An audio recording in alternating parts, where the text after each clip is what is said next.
আগামীকাল অস্ট্রেলিয়ার দল মেলবোর্ন স্টার্সের বিপক্ষে মাঠে নামবে বাংলাদেশ। এ দল সোহানের নেতৃত্বে টিকে থাকার জন্য এই ম্যাচে জয়ের বিকল্প নেই, কেননা শেষ 4 ম্যাচে দুটিতেই হেরেছে টাইগাররা। সর্বশেষ ম্যাচে জয় দিয়ে জয়ের ধারায় ফিরেছে বাংলাদেশ, অর্থাৎ 4 ম্যাচে 2 জয়ের সাথে আছে 2 হার। 4 ম্যাচে 4 পয়েন্ট টাইগারদের হলেও টেবিল টপারের পয়েন্ট 8 আর পাকিস্তানের 6, যদিও পাকিস্তান 1 ম্যাচ বেশি খেলেছে। এছাড়াও বাংলাদেশের উপরে আছে নেপাল সহ মোট 7 দল, তবে 1 ম্যাচ জিতলেই পাল্টে যাবে টেবিলের দৃশ্য। সরাসরি শীর্ষ 5 দলের মধ্যে চলে যাবে বাংলাদেশ, সেখান থেকেই শেষ ম্যাচে জিতলেই যাবে সেমিফাইনালে। তবে সবকিছুর স্বপ্নই প্রায় শেষ হয়ে যাবে কাল হারলে, তাই এই গুরুত্বপূর্ণ ম্যাচে খুব বেশি পরিবর্তন করবে না বাংলাদেশ।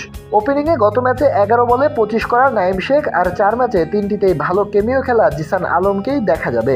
প্রথম ম্যাচের পর আর ছন্দে দেখা যায়নি সাইফ হাসানকে, তাই আগামী ম্যাচে ভালো কিছু প্রত্যাশা থাকবে তার ব্যাট থেকে।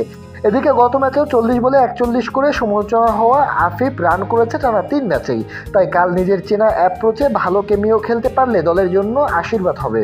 ক্যাপ্টেন সোহান আশা অনুযায়ী পারফর্ম করতে পারেনি এই টুর্নামেন্টে, তবে গত ম্যাচে 23 বলে খেলেছেন 35 রানের ইনিংস, আর 13 বলে 23 করা ইয়াসির আলী রাব্বিও থাকবেন একাদশে।